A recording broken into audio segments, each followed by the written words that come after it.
Did you get it? Is it on? Hello, everybody. Welcome to another episode of Taking Over the World with Ed and Aaron. What's up, buddy? I feel like maybe we should just... I feel like maybe if you guys were on 5 minutes earlier, you would understand why my posture is so amazing right now. I feel like maybe we should just record the first 5 minutes because that tends to be The good stuff. an interesting point of view.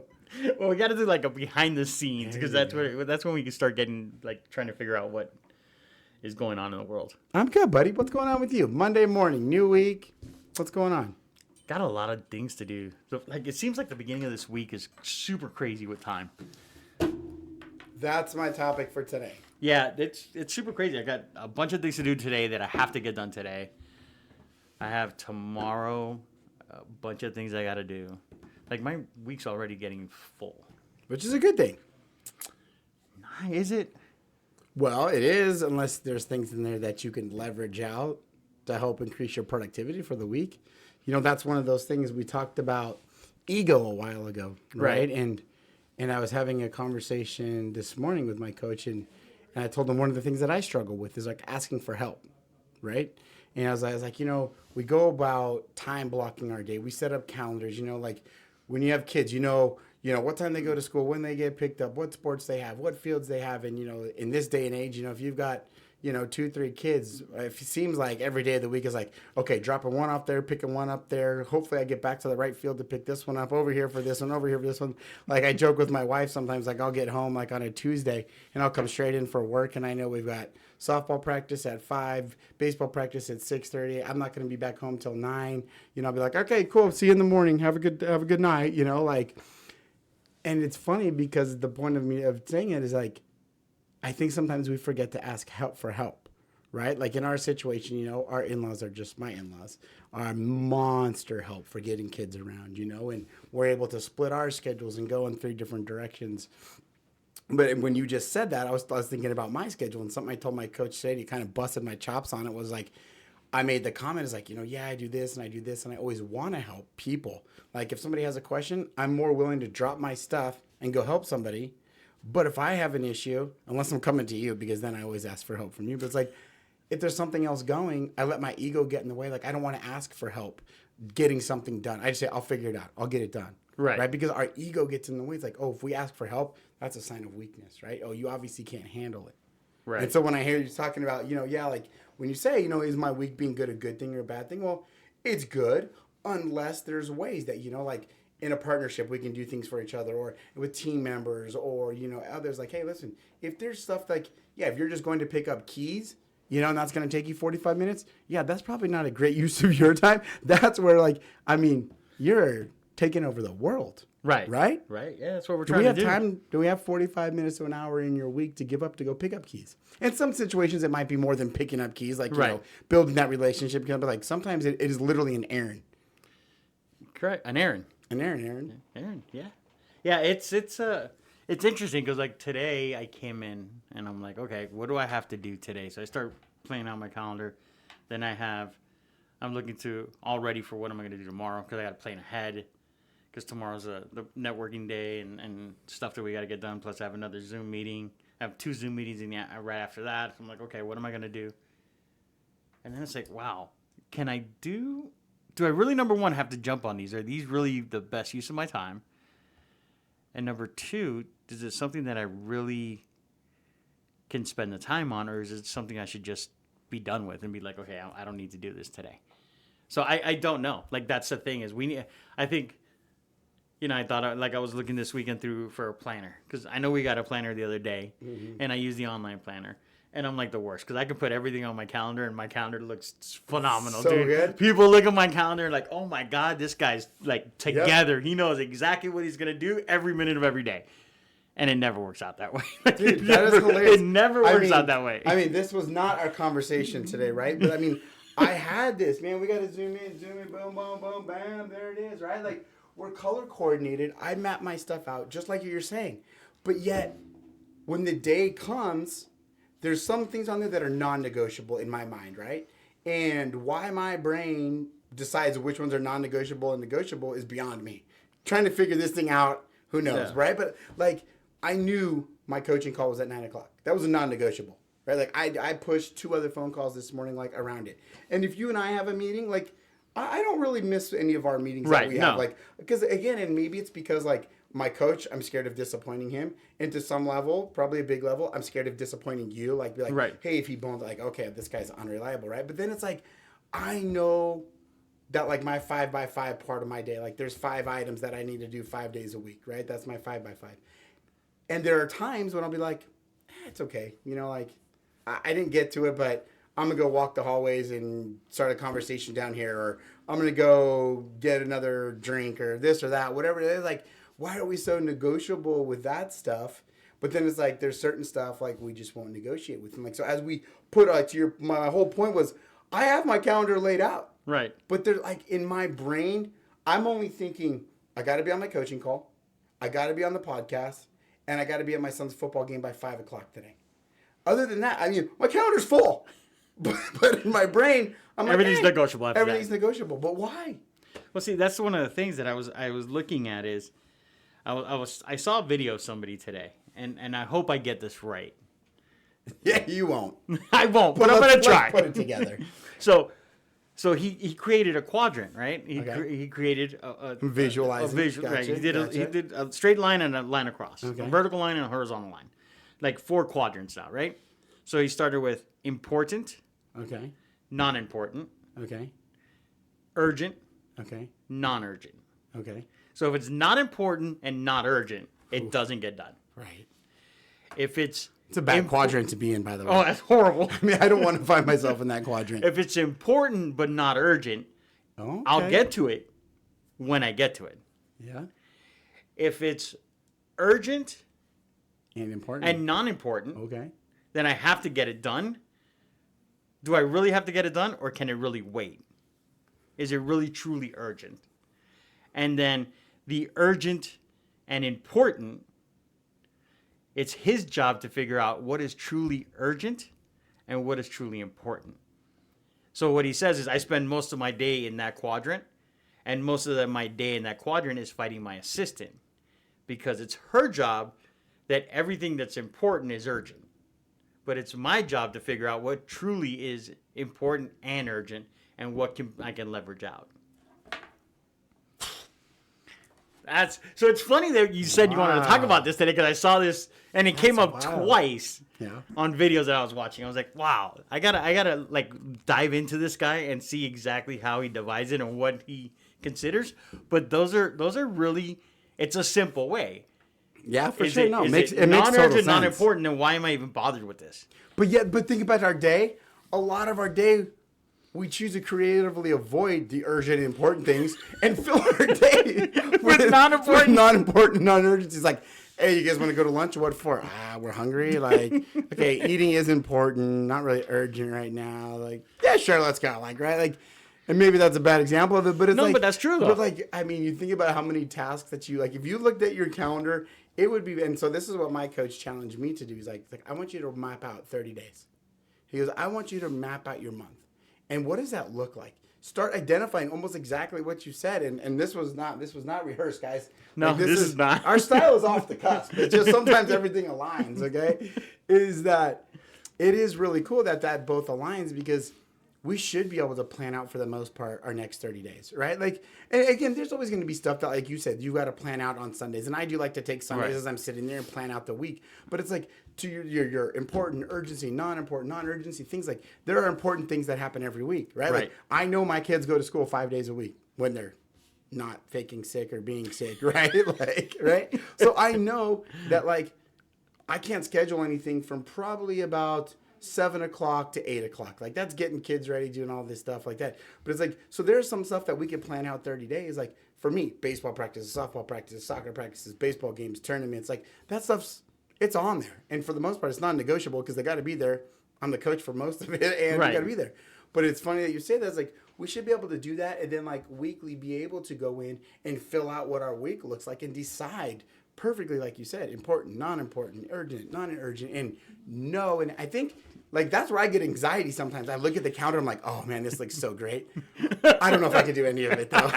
Right? Like, dude, but look how many colors. It's so cool, man. Like, it's like the scene. Did you ever watch The Office?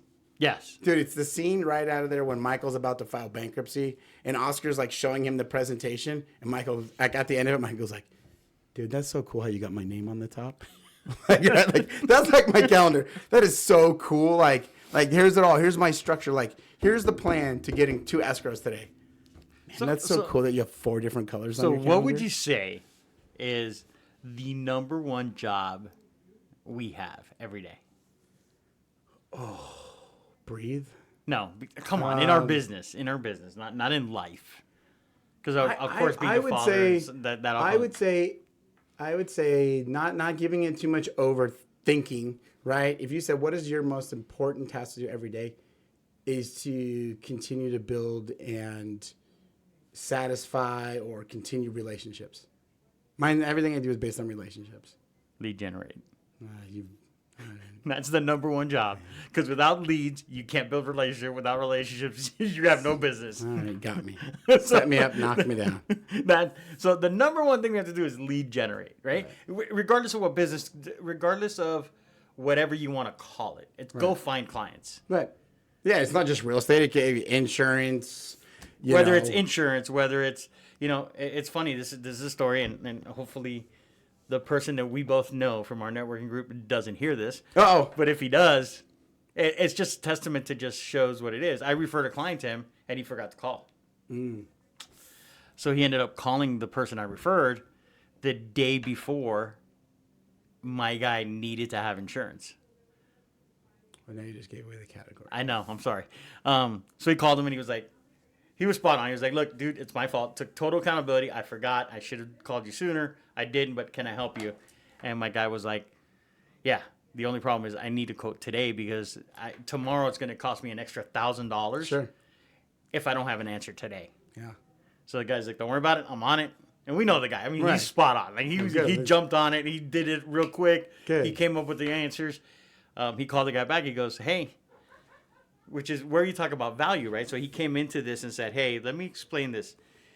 If we bundle everything together and we do these different things, this category is a little more expensive for you, but your overall monthly is a lot cheaper. Mm-hmm. And my guy's like, you know what?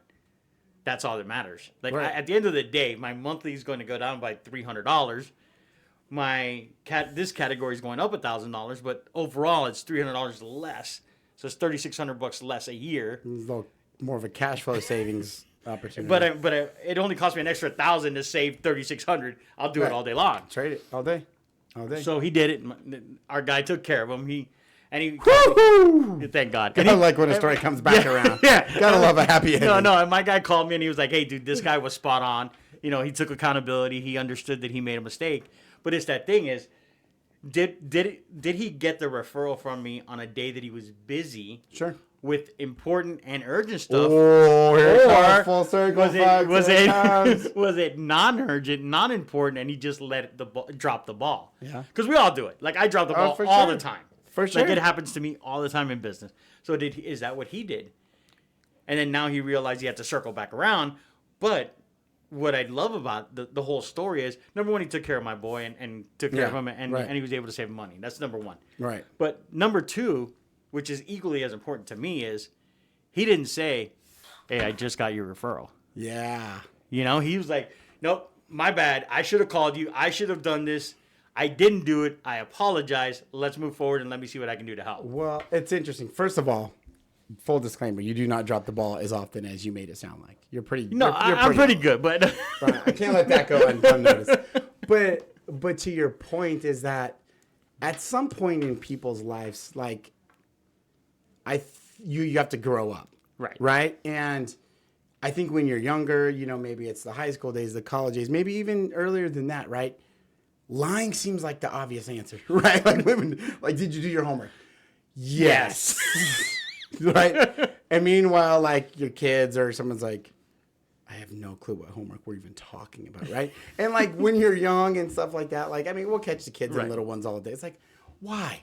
just go do it. Right. Like, did you do this? Yes. Like, no, you didn't. Did you Right. really? No. What? Just say it the first time, like, right? This is not like this is not a consequence situation. This is us bettering your life. Say no the first time, go do it. Because when we ask you the second or third time, then you cop to it anyway. We just wasted 2 minutes of our lives, right? Like, time is our biggest asset, right? We buy people's houses, which are majority of the time their biggest asset. Right. But ultimately, the biggest asset we have is our time. Correct. Like, so let's not waste it playing these games. And I think, and some people it happens later in life. And for me, I was probably, you know, after college or so, you know, I would always try to balance all these. I was like, shoot, I don't want to tell Ed I didn't do it because I don't want him to like lose faith in me. So like you're saying in this example, I'll tell Ed, yeah, I reached out to him. I left him a voicemail, right? Or they didn't answer, right? That's the easiest cop out. Who's going to follow up? Because the person's not going to be like, well, let me see your phone. What time did you call him? Send me a screenshot. I'm going to take your word for it, right? But at some point, balancing all those stories and situations, it's like, and maybe I just get into the point in my life where I'm just like, I'm too tired, right? I'm too tired to like try to balance 10 different stories. Like, and you know, hopefully that's what these people did. Like, obviously we don't want to encourage dropping the ball, but that sense of ownership, I think, goes a long way. Like when you reach out to a client and we talk about whatever industry it is, it's like, it's the relationships. Like when you even asked me, like, relationships. Obviously, lead gen comes from relationship. I mean, you know, it all works together. But to your point, because we had this talk about AI, I talked to somebody, and I think it was even you. It was like AI is changing the way that a lot of people operate, right? And there's pros and cons of it in every industry. From liability purposes, there's going to be a lot of cons in what it says, and if we don't spot check it here and there, especially in our industry, right? We can't have it quoting rates or this or that, and next thing you know, you're like, right. But there's a way to like utilize all this stuff and make it work. It's just the whole thing just it blows my mind that it goes back to if we use this stuff and lie about it to create a competitive advantage, what we appear to be. Like if we go at the end of the transaction, this is where I was going with it, is like, hey, Ed, how was your transaction with me, right? And you're, at the end of it, you're like, you know what? I thought it was great. You gave me good information. You were always prompt on my text. Now what if I tell you, hey, listen, here's the ugly truth, buddy. After that first day we met, I didn't talk to you one time. That was my AI bot that talked to you for the last 30 days. How would you feel? Yeah, I wouldn't feel the same. Right. And so I think there is that sense of personality, that accountability, like you said, like the guy's like, hey, listen, I wore it on the chin. My fault, my bad. I take full responsibility. But it's like, it's not that lie, that stories that you're trying to balance. And like, I don't know, that just gives me anxiety, like trying to like juggle all this stuff. I just don't have the time for it. Like, I don't have the patience for it anymore, right? Because right now, when you were young, you're like, okay, I'm going to say this or whatever. Right. And you're like, okay, I got the backstory to it. And, and you come up with this whole elaborate story. That's how I got my wife, this whole elaborate story. Yeah, exactly. She fell for it. I tell her all the time she fell for it. Right. And you get really good at it. Right. But you reach a certain point where you're like, God, I got to remember what I said. Like, it's too hard. Like, I may be getting, like, amnesia or Alzheimer's, right? Dementia. Like, I don't know what it's going to say. Like, I don't know what I'm going to remember. So why am I even going to go through that? It's just, hey, you know what? I screwed up. Or, hey, this is what we're going to fix. This is what we're going to do. But to go back to your point on time is, I think we need to, a lot of us, right? And I'm putting myself at the top of the table with this. We all need to focus on everything we want to do, because we joke around about wanting to take over the world and this is what we want to do and all this stuff. It's not a joke. It's not a joke. It's really what we want to do. I'm saying we say it as a joke, but we really want to do that. I mean, we really want to take over the world. And when we look at stuff and we try to analyze it, like, okay, am I doing everything on my schedule to facilitate that, or am I just going through the motions and having a full colorful calendar and we're like, look, I know how to time block. Yep. Yeah, I can time block everything. I haven't done one of these, but look how pretty it looks. I can pick every color in the rainbow. Have you done your calendar? Yep, I have. Here it is. Have you done anything on that calendar? No, I have not. So it's the same thing. Like, are we actually being purposeful with our time? Because like you said, the biggest asset we have is time. Right. So everybody worries about the money they make, and everybody worries about how they spend their money. But do they worry about what they do with their time? Which is I would say it's more valuable, because if you had more time, I agree. If you have more time, you can make more money. But if you have no more time, you can't make no more money. No, and then again, it goes back to even the latest book that I was reading is called Buy Back Your Time. And that's where all these things are starting to go is that, like, again, putting the ego aside, asking for help, finding things that other people can help you do. Some things that people are really good at that's taking your time. I mean, I could edit a video. It's going to take me probably an hour, 2 hours to edit it. But you got Marie who's going to crush a video and God knows how long, and it's going to look way better. How many times have we been sitting in there and we're like, dude, that's really cool. And she's it was just like your signature coming off across in the PowerPoint, right? It's like we would have never thought about it or got that. But it's like a lot of people in general are just, they have things that they're really good at. And for us to try to go tap into all those worlds, that's like the same reason you don't see a lot of real estate agents doing the real estate, title, mortgage, insurance, like being that, like, yes, could you have all those businesses and oversee them? Yes. And build a company that in-houses all that stuff? Sure.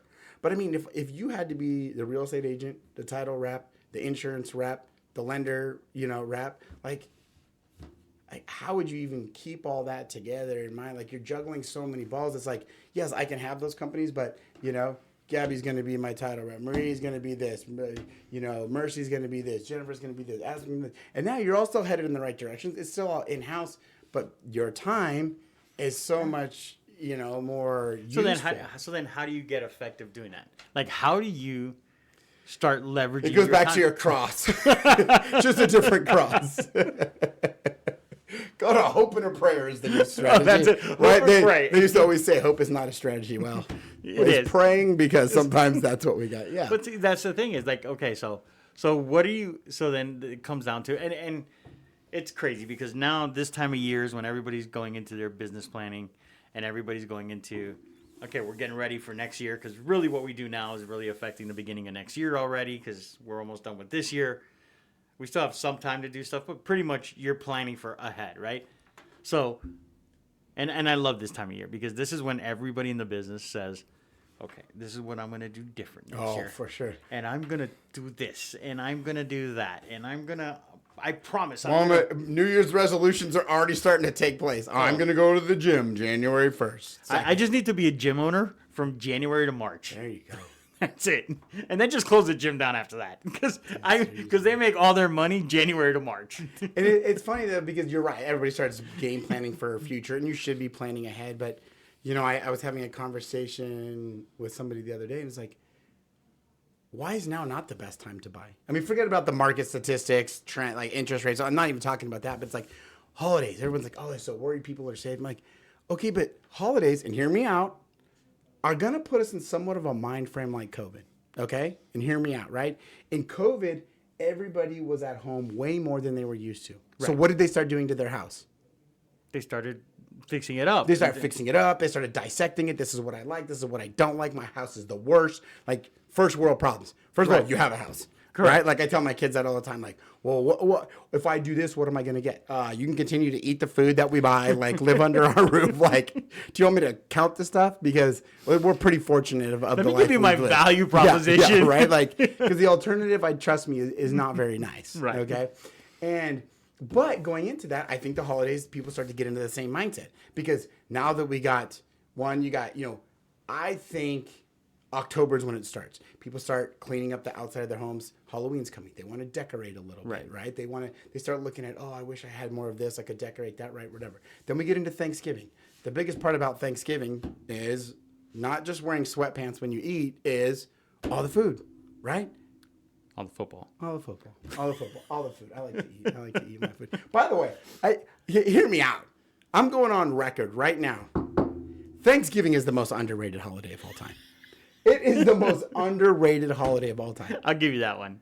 I mean, you're supposed to eat. Right. Multiple times a day. Right. As much as you can. Correct. You're allowed to take naps because it just become part of the norm. Right. In between taking naps and eating, football's on all day. You're allowed to watch. It's a great day. It's considered a tradition. You have turkey bowls. You have people playing football. Like, you get outside, like, in between food, napping, watching football, you go outside and throw a football, right? Like, you do something. You get the turducken. I mean, come on. I want someone in the comments, podcast things, whatever, if somebody can come at me. I'm going on. Now you're challenging. I'm inviting them. Now you want to fight. I'm going hard on things. Have you ever had a turducken? No. But I do believe Thanksgiving is the most underrated. I've had the deep fried turkeys like Louisiana style. Our neighbors in Arizona used to make them. Delicious. Yeah, but turducken's got to be one of the... It's gotta up be there. It's got to be up there. But my point was, right, before I got That sidetracked by Thanksgiving's the food, most important thing. is that now people are starting to think, okay, relatives, family are coming into town. Like, we might have family from Arizona coming in town. So, like, I mean, I'm already thinking, like, okay, where's everybody going to sleep? Do I have enough room? Is this house You set need to up buy a for new them? house. I know a realtor can help you out. That would be great. A referral would be great. Lead gen. I like it. You're always lead gen, right? Always. Right? Do I have double ovens? Where am I going to put all the food? Do I have an island big enough to store? Like, where's the dining room table going to be? Where's the place going to be? Where are we going to watch football? You know, what are we going to do in between? So I do think this is a good time as ever to explain to our clients, like, you know, it starts now. People are going to start overthinking their home. Is it right? Do I need more room? Do I need, you know, kitchen supplies, double oven? I only have one, you know. Then you get into Christmas, you know. Do I have a mantle for my menorah? Do I have a spot to put my Christmas tree? I'm getting a 9-foot Christmas tree. Great. Where are you going to put it? Right? Like, and so I do think, like, obviously game planning for next year is important, but I think right now is, you know, if we start focusing on that stuff, like you said, instead of going out there like, okay, 2024 is going to be my year. Right. Why don't we also finish 2023 strong? And like, take my own advice, right? Like, I gotta communicate that to my clients. But it's like, I think that's just another avenue. Why the end of 2023 should be. So going back to this, you're hosting Thanksgiving at your house. I already told you I gotta buy a new house first. Okay, perfect. You can't come over. I'm not asking about going over. I only have one oven. And No. We're gonna help you. We're gonna fix that problem for you. Okay. We're gonna help you buy a new house so we can do this. Yes. So time blocking. So are you going to? Okay. So I have a challenge for you then. Go through your calendar because you have to do your calendar by next week for the next month, right? 30 days out for your. Okay. Mm-hmm. So I challenge you to look through your calendar and categorize things as important, non-important, urgent, non-urgent. I like it. Okay. And just for you, I mean, you don't have to share that with your coach if you don't want to, but just for yourself to see how many truly non-important, non-urgent things do you actually place on your calendar. That's interesting because that would require a next level planning in your calendar to begin with, right? Because like I tend to think anything I put on my calendar, and I think that would be somebody's argument. Well, if I put it on my calendar, it is important, it is urgent. That's why I put it on my calendar.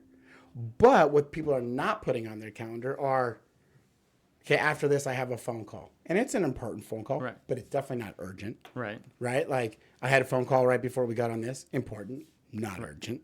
Right? And I think the problem we get in with our calendars is that we look at our calendars and we only put what we deem to be important and urgent on them. And if you really sat down and look at it, how important, how urgent is it? But I think subconsciously, the things that we do throughout the day that are non-urgent and non-important, we don't put them on our calendar. But we need to start. Because we don't want to be reminded that I wasted a half hour today skipping and singing show tunes to the office, right? Like, I'm not going to put that on my calendar. But if I did that... You're pretty good at show tunes. Right? It's like, but that's part of our time. Right. You know, like, how often, like, I've been on my phone either getting stuck in reels that are not helping me out. You know, some reels are funny, you know, brain break if you want to call it. But okay, fine. Put it on your calendar. Take a brain break. Go spend 20 minutes on reels or Instagram or whatever. But just know how important and how urgent it really is. Right. It's like my coach. He's told me something. He goes, he has a meeting coming over at 12:45. He goes, you want to know why? He goes, you know why it's scheduled at 12:45, right? It's like, I was like, yeah, of course, because you time block and you've got the right answer and blah, blah. He's like, no. He goes, I take my nap at 1 o'clock. I told you that. He goes, so I was over like 1:30. He's like, so I got to be done with this so I can take my nap. Okay. Because he goes, that is important to me. Okay. And maybe it's not urgent, but to me, he goes, that's important. It resets my day, clears my head. He goes, and then I need like 20, 30 minutes like before like I make up and take my next call. So like, but knowing what's important to him, he made a good point. I schedule around that because it's important to me. It helps reset my day. So I'm curious next week what your calendar is going to look like for the month. And I'll do mine, and we'll see how they look. I'm going to need like one of those jumbo calendars. That's fine. I might need like a jumbotron. I might call Jerry Jones. There you go. See if I can borrow the jumbotron to put my calendar. I think we're going to need that much room. What I'm curious about is not even like the projecting of the calendar. It would be interesting. Again, I go back to The Office because it's just like one of the greatest shows of all time. But there was an episode where Michael was getting in trouble for not doing anything, right? Right. And Jan had to come in and gave Pam like a ledger. She's like, I want you to write down everything he does all day. Right. It'd be interesting to compare the calendar, what we put in, and just recording what we do throughout the day. You know what I mean? Like, because it's, I mean, I'm not talking about like go to the bathroom, but it's like, you know, no, but my daughter's school, one of her classes, she had to do that. Record every 15 minutes of every day.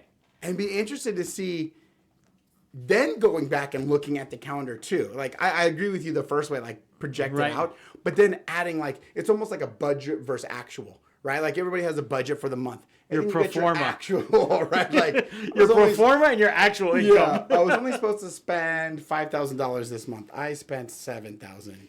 You know, and you got to start chopping that stuff out and be like, this being the performance in the calendar, then basing against the actual. Okay, yes, I spent 20 minutes talking to somebody in the office about this, you know, like, and then going back and being like, okay, here's important, non-important, non-urgent, urgent, you know, and looking at how. Okay, so you're going to track the next. You should track tomorrow every 15 minutes and see what the day goes in. We will. I do mine, you do yours, and we compare next week here. I'd be, you know what? All right? I might get real productive because this is going to eliminate. Let's go. All right. We'll talk to you guys next week. Have a good one. It's my time if I block it out.